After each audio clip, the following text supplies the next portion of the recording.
We are told to trust our feelings. In the language of self-help and wellness and pop psychology, our feelings are treated as our most reliable navigational tool, an internal compass that points toward authentic living. Follow your heart is still good advice in the popular imagination. It just felt right is still considered sufficient justification for major life decisions. I trusted my feelings. I trusted them completely. And they led me somewhere I spent 2 years trying to find my way back from. This isn't a story about being impulsive. I want to be clear about that because I've told this story to people who assume that's what it is, that I acted rashly, that I didn't think it through. I thought it through. I deliberated. I talked to friends and made lists and sat with the decision for months. The problem wasn't the absence of thought. The problem was that my thinking was in service of my feeling rather than independent of it. I was 34 years old and I had a life that, by most external measures, was good.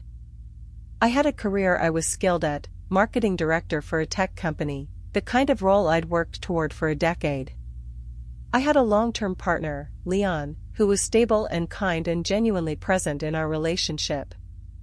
I had a city I'd lived in for 8 years, a community, a set of habits and routines that felt like home. What I also had, underneath all of that, was a persistent sense that this wasn't the life I was supposed to be living. Not based on anything specific. Not based on any major dissatisfaction with Leon, or the career, or the city. More like a low background frequency of wrongness. A feeling that I was living someone else's good life rather than my own. And then I met someone. Not romantically, professionally.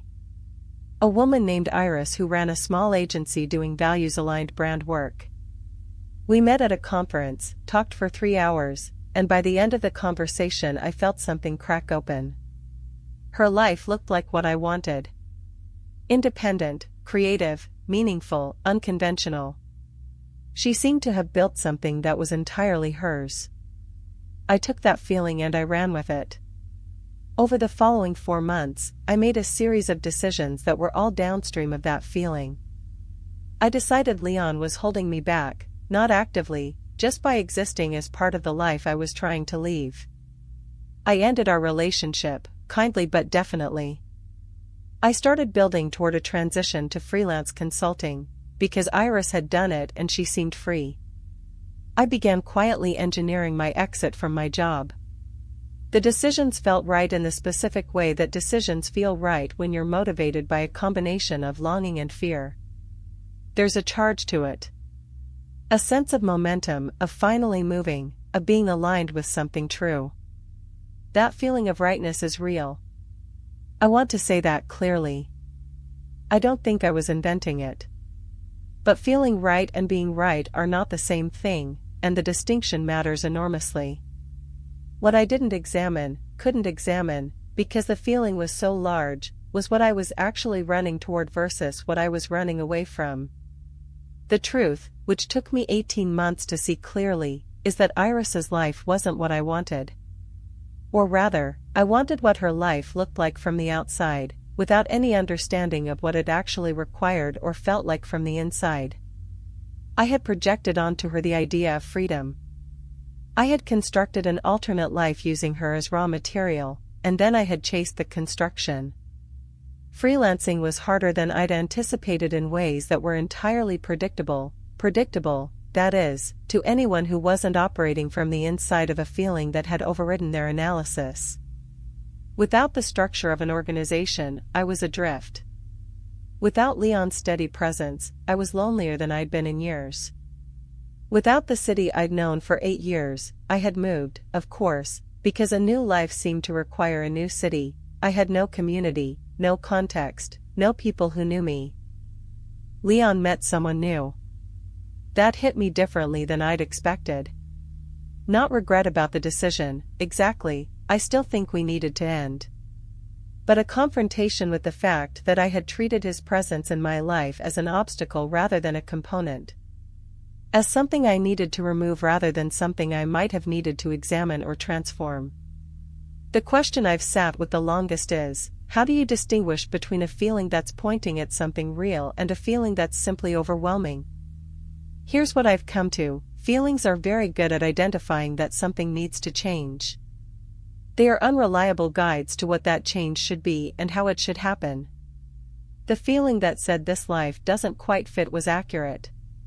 What I did with that feeling, the specific decisions I made, was built on something more complicated than wisdom. It was built on longing, and on a comparison to someone else's life that I hadn't actually examined. Real discernment, I think, requires slowing down past the feeling to ask, what exactly is wrong, and what would actually address it? Not what would feel different, but what would be different. What's the smallest true change I could make, before the largest dramatic one? I didn't ask those questions. I let the feeling answer them for me. I'm 37 now. I have a consulting practice that actually works, not Iris's version, mine, built around what I specifically know and do well. I live back in my original city. I have rebuilt some of what I dismantled. Not all of it, some things you don't rebuild, just replace with different things. I met Iris again at another conference, 2 years after the first one. She was warm, gracious, curious about what I'd been doing. And I saw, talking to her, that her life looked different up close than it had from across the room at that first conference. It was complicated. It was full of trade-offs and anxiety and uncertainty that she navigated well but never escaped. I had made her a symbol. And symbols, once examined, are just people. What I've earned, maybe, is a different relationship with my own certainty. The feeling of rightness doesn't scare me anymore. But I no longer treat it as the end of the conversation. I treat it as the beginning of the question. What am I feeling? Where is this coming from? What do I actually want, not the version of it I borrowed from someone else's life, but the real version, the one that belongs to me? Those questions slow things down. And sometimes slowing down is the most important decision you can make. There's a word I keep coming back to when I think about that period: projection. I had projected onto Iris, and onto the idea of a different life, everything I wanted for myself. Freedom. Meaning. Creative ownership. And then I had treated the projection as if it were real, as if I could just step into it by replicating her external circumstances. Projection is what we do when we don't know ourselves well enough to pursue what we actually want directly. We find a proxy. A person or a life that seems to contain the quality we're reaching for, and we aim at the proxy rather than the quality itself. The quality I actually wanted was autonomy. I wanted to feel that my work was mine. That I was making decisions and seeing their consequences and owning both. I could have found versions of that in many different configurations, some of which might have involved staying in my existing career and finding different ways to work within it, or going to a different company, or building the consulting practice gradually on the side before leaping. Instead, I aimed at Iris's life. And when I got there, it wasn't my life, it was a copy of someone else's, built without the years of specific experience and relationships and calibration that made it work for her. That's the thing about looking at someone's life from the outside: you're seeing the outcome, not the infrastructure. You're seeing the finished version, not the 20 years of incremental decisions that produced it. Comparing your inside to their outside is never going to give you accurate information. What I do differently now is ask, what specifically do I want? Not whose life do I want? What quality? What experience? What feeling in my body when I'm doing work that is right for me? Those questions produce different answers. More personal ones. Less borrowed. And then I pursue the answer directly, not through the shortcut of dismantling everything and starting over, but through the slower, less cinematic work of building toward a specific thing. I'm 37 now. The consulting practice I have is genuinely mine.